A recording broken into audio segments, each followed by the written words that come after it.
విజయవాడలో పశ్చిమ నియోజకవర్గ అభివృద్ధి అనగానే టక్కున గుర్తుకొచ్చే పేరు వెల్లంపల్లి శ్రీనివాస్. మరి అటువంటి అభివృద్ధి చేసిన వ్యక్తిని పశ్చిమ నియోజకవర్గం నుండి సెంట్రల్కి పార్టీ అధిష్టానం నియమించింది అంటే ఏమిటి అని అందరూ ఆశ్చర్యపడేలోపే చాలామంది ఈరోజు మేము నిర్వహించిన సర్వేలో చాలామంది కన్నీటి భర్యంతం అవుతున్నారు. దీనికి గల కారణాలు ఏంటో సార్ మనతో ఉన్నారు, అడిగి తెలుసుకుందాం. సార్ నమస్తే. సార్ ఏం లేదమ్మా, యాక్చువల్గా 15 ఏళ్ళ నుంచి నేను యాక్చువల్గా పుట్టి పెరిగింది కూడా ఈ నియోజకవర్గంలో పుట్టి పెరిగా. నేను 15 ఏళ్ళ నుంచి రాజకీయ జీవితం అంతా కూడా నాకు విజయవాడ పశ్చిమ నియోజకవర్గంలో ముడిపడి ఉంది. వాస్తవంగా చెప్పాలి, 2009లో నేను ప్రజారాజ్యం పార్టీలో గెలిచినప్పటికీ ఆ పార్టీ కాంగ్రెస్ విలీనమైనప్పటికీ ఈ రాష్ట్ర విభజన సందర్భంగా కాంగ్రెస్ మీద వ్యతిరేకత ఉంటే ఆ రోజు నేను బీజేపీ నుంచి కంటెస్ట్ చేశాను. అప్పుడు కూడా తక్కువ మార్జిన్తో నేను ఓటమి పాలవడం జరిగింది. ఆ తర్వాత 2019కి ఎలక్షన్స్కి బిఫోర్ 2-3 ఇయర్స్ ముందే గౌరవ జగన్మోహన్ రెడ్డి గారి యొక్క నాయకత్వంలో వైసీపీలు చేరడం, నేను గెలవడం, తర్వాత నాకు మంత్రి పదవి ఇవ్వడం, అదేవిధంగా అనేక చక్కటి అవకాశాలు మా ముఖ్యమంత్రి గారు కల్పించారు నాకు. అదేవిధంగా ఈ 15 సంవత్సరాల నుంచి పొలిటికల్ రాజకీయ జీవితంలో నాతో పాటు అనేక మంది ట్రావెల్ చేస్తున్నారు. వాళ్ళందరినీ కొంచెం నాకు అటాచ్మెంట్ చాలా ఎక్కువ. ఎందుకంటే ప్రతిరోజు నిరంతరం ప్రజలతో పాటు ఉంటాను, ఎప్పుడు ప్రజలతో మమైకం అవుతూ అనేక కార్యక్రమాలు ముందుకెళ్తున్నాను. ఆ దరిమిల ఇప్పుడు ఆల్ ఆఫ్ సడన్గా పార్టీ మన సెంట్రల్ నుంచి పోటీ చేయమంది.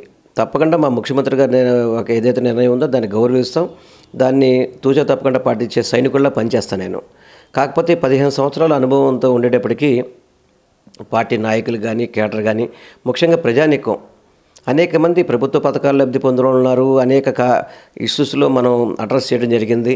వాళ్ళందరూ కూడా కోరిక ఏంటంటే నన్ను మళ్ళీ ఇక్కడి నుంచే పోటీ చేయమని వాళ్ళు కోరుకుంటున్నారు. కానీ ముఖ్యమంత్రి గారిని కానీ పార్టీ కానీ మాకు సెంట్రల్ నియోజకవర్గం నిర్ణయించింది కాబట్టి వారి ఆజ్ఞ మేరకే నేను సెంట్రల్లో పోటీ చేయడానికి సంసిద్ధమయ్యాను.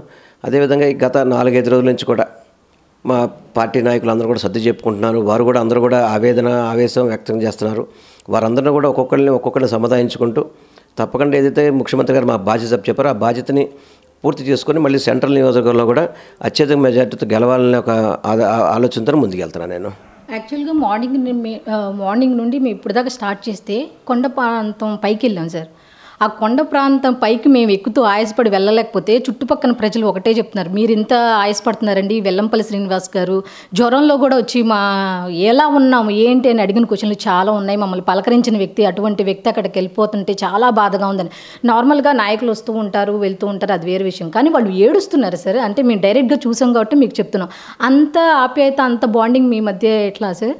అంటే ఒకటమ్మా, నేను నిరంతరం కూడా ప్రతిరోజు ఉదయం పూట ఏదో ఒక ప్రాంతానికి, కొండ ప్రాంతం కూడా దాదాపు 2009 నుంచి ఇప్పటి వరకు అనేక సార్లు వెళ్ళడం జరిగింది. నేను మంత్రిగా ఉన్నప్పుడు వెళ్ళాను, ఎమ్మెల్యేగా ఉన్నప్పుడు వెళ్ళాను, ప్రతిపక్షంలో ఉన్నప్పుడు వెళ్ళాను.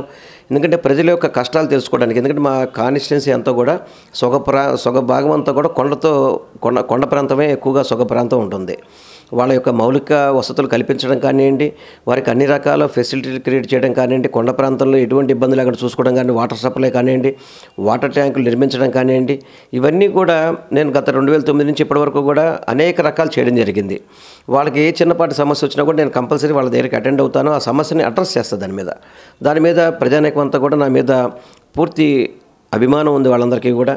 ఆ అభిమానాన్ని ఈరోజు అక్కడికి వెళ్తుంటే దాన్ని తట్టుకోలేక ఆవేదన వ్యక్తం చేస్తున్నారు. తప్పకుండా నేను ఆ నియోజకవర్గంలో ఉన్నా కానీ 100% మా ప్రజానీకానికి ఏదైతే నాకు రాజకీయ భిక్ష పెట్టిన విజయవాడ పశ్చిమ నియోజకవర్గం మాత్రం ఎప్పుడూ మర్చిపోను.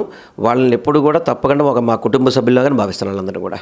అంటే ఇప్పుడు పశ్చిమ నియోజకవర్గ ప్రజలు ఏ విధంగా మిమ్మల్ని ఆదరించారో అలాగే సెంట్రల్ ప్రజలు కూడా ఆదరించే ఛాన్సెస్ ఉన్నాయంటారా?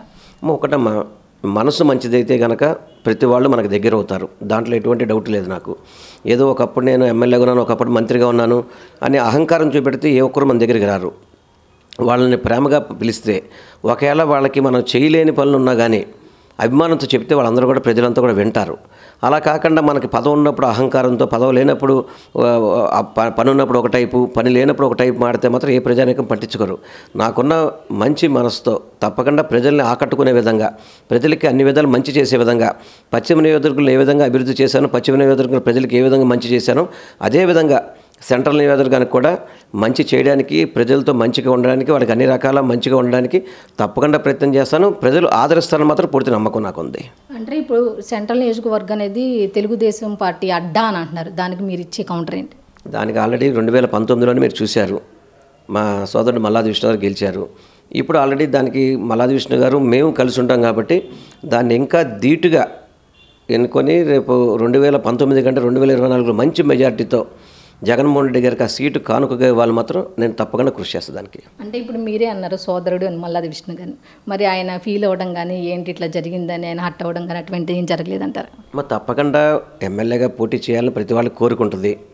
అందులో కొన్ని ఈక్వేషన్స్తోనూ కొన్ని ఇబ్బందులతోనూ అవి రాకపోయినప్పుడు కొంత ఇబ్బంది ఉండదు మాత్రం వాస్తవం. తప్పకుండా దాన్ని అధిగమిస్తాము, తప్పకుండా అతన్ని కన్విన్స్ చేసుకుంటాము. అతనితో కలిసే ఇప్పుడు ఈ ఎలక్షన్స్ని తప్పకుండా మేము ఎలక్షన్స్ ముందుకెళ్తామని కూడా మీతో తెలియపరచుకుంటున్నాం. ఇప్పుడు మాజీ ఎమ్మెల్యే బోండా ఉమ ఆయన నిన్న ఒక ఇది చేశారు, ఏమనంటే చలన రూపాయి అక్కడైతే ఏంటి ఇక్కడైతే ఏంటి, మరి చలన రూపాయి గురించి ఎందుకు మాట్లాడారు అంటే మీరు వస్తున్నారని ఒక టైపు భయం అనేది వాళ్ళలో క్రియేట్ అయిందంటారా? ఇప్పుడు గతంలో బోండా ఉమ ఏదో మీడియా కోసం ప్రెస్ మీట్ల కోసం కనిపించేవాడు. మీరు గత 5 రోజులను చూసుకోండి, ఎప్పుడైతే సీట్ అనౌన్స్ చేశారో అప్పటి నుంచి ప్రజల దగ్గరికి వెళ్తున్నాడు. అదేవిధంగా భయం లేకపోతే ఎందుకు ప్రజల దగ్గరికి వెళ్తున్నాం? మరి ఎప్పటిదాకా ఈ 4 ఏళ్ళు ఎందుకు వెళ్ళలేదు నువ్వు ప్రజల దగ్గరికి? అది ఒకసారి ప్రజలకు కూడా తెలుసు. ఎందుకంటే గతంలో ఏమైపోయావు, ఫారంలో కూర్చొని విదేశాల్లో ఎక్కువగా కూర్చునేవాడు వెళ్ళి, ఎందుకు ప్రజల దగ్గర రాలేదు? ఈ 4-5 రోజుల నుంచి ఎందుకు ప్రజల దగ్గరికి వెళ్తున్నాం? ఎందుకంటే భయం. జగన్మోహన్ రెడ్డి గారు ఇట్లా వెల్లంపల్లి శ్రీను గారు మల్లాది విష్ణు ఇద్దరు గారు కలిసి ఆ నియోజకవర్గాన్ని విన్ చేయబోతున్నారు. రాష్ట్ర ప్రజల్ని చంద్రబాబులాగా వెళ్ళి మోసం చేద్దామని చెప్పి ప్రయత్నం చేస్తారు తప్ప ప్రజలు ఎవరు నమ్మే పరిస్థితి లేదు. ఎన్నికలకు ముందు వచ్చి ఓట్లు అడిగేవాడిని ఎవరు పట్టించుకోరు. ఎవరు అభివృద్ధి చేశారో, ఏ ప్రభుత్వం మంచి చేసిందో, ఏ ప్రభుత్వం సంక్షేమ పథకాలు అందించిందో ఆ ప్రభుత్వానికి ప్రజలు మద్దతు పలుకుతారు తప్ప బోండోమ నోరు ఉందిగా అని చెప్పి నోరు పారేసుకొని అడ్డగోలుగా మాట్లాడినంత మాత్రాన ప్రజలు వాళ్ళని దగ్గరికి చేసుకోరు. ప్రజలందరూ కూడా విజయవాడ 3 నియోజకవర్గాలు కూడా వైఎస్ఆర్సీపీకి అడ్డా కింద వైఎస్ఆర్సీపీ జెండా రెపరెపలాడించడానికి తప్పకుండా నేను, మల్లాది విష్ణు, దేవినేని మనీష్, మా నగర మేయర్ గారు, ఎమ్మెల్సీ గారు, మా ఆసిఫ్ అందరం కలిసి పనిచేసి విజయవాడ 3 నియోజకవర్గాలు అత్యధిక మెజార్టీతో గెలిపించి విజయవాడ పార్లమెంటు స్థానాన్ని కూడా గెలుపుకి ఇక్కడ నాందిగా చేసే విధంగా ముందుకెళ్తాం. అంటే వైఎస్ఆర్సీపీ అనేది ఇప్పుడు ఊగుతున్న నావా, మునుగుతున్న నావా ఇలాంటి మాటలు అంటున్నారు. అంటే ఏ సామాజిక వర్గానికి చెందిన వాళ్ళని ఒక్కొక్క దానికి కేటాయించకుండా నియోజకవర్గాల అభ్యర్థులను ఎంచుకోవడం కూడా జగన్మోహన్ రెడ్డికి రావట్లేదా అనేటువంటి క్వశ్చన్స్ వేస్తున్నారు. దీని మీద మీరేం చెప్తారు? ఇప్పుడు జగన్మోహన్ రెడ్డి గారి యొక్క రాజకీయ ఏ విధంగా ఉంటుంది అనేది కొద్ది రోజులు చూడబోతున్నారు ఆల్రెడీ. ఎందుకంటే ఆయన మంచి మనసుతో పనిచేస్తున్నారు. ముఖ్యంగా చెప్పాలంటే బీసీ, ఎస్సీ, ఎస్టీ, మైనార్టీలందరికీ కూడా పెద్దపీట వేస్తూ బడుగు బలహీన వర్గాలకి అధికారం ఇవ్వాలనే ఉద్దేశంతోనే ఈరోజు అనేక రకాల చేంజింగ్స్ జరుగుతున్నాయి. ఆ చేంజింగ్స్లో చంద్రబాబు నాయుడికి వణుకు పుట్టింది దాని విషయంలో. దానికోసం భయపడుతూ, ఎందుకంటే ఈరోజు ఎవరు తెలియని కులాలను కూడా బయటికి తీసుకొచ్చి ఈరోజు జగన్మోహన్ రెడ్డి గారు వాళ్ళకి మంచి కార్యక్రమాలు చేస్తారు. వాటిని తట్టుకోలేక ఓటమికి ఆల్రెడీ దగ్గరలో ఉన్నామని తెలిసి వాళ్ళకి భయం పడుతుంది. వాళ్ళకి జగన్మోహన్ రెడ్డి గారు వారి యొక్క సమీకరణలు కానివ్వండి, సీట్ల యొక్క సర్దుబాటు కానివ్వండి చాలా చక్కగా చేస్తారు. తప్పకుండా రాష్ట్ర ప్రజలు దాన్ని ఆమోదిస్తారు. 175కి 175 గెలిచే విధంగా రాష్ట్ర ప్రజలు ఈరోజు జగన్మోహన్ రెడ్డి గారిని దీవిస్తారని మాత్రం పూర్తి విశ్వాసం ఉంది నాకు. ఇక లాస్ట్గా సార్, ఇప్పుడు ఒక వైఎస్ఆర్సీపీ అభ్యర్థిగా కానీ కార్యకర్తగా కానీ మీరు అటు పశ్చిమ నియోజకవర్గ ప్రజలకు కానీ ఇటు సెంట్రల్ నియోజకవర్గ ప్రజలకు మీరు ఇచ్చే పిలుపు ఏంటి?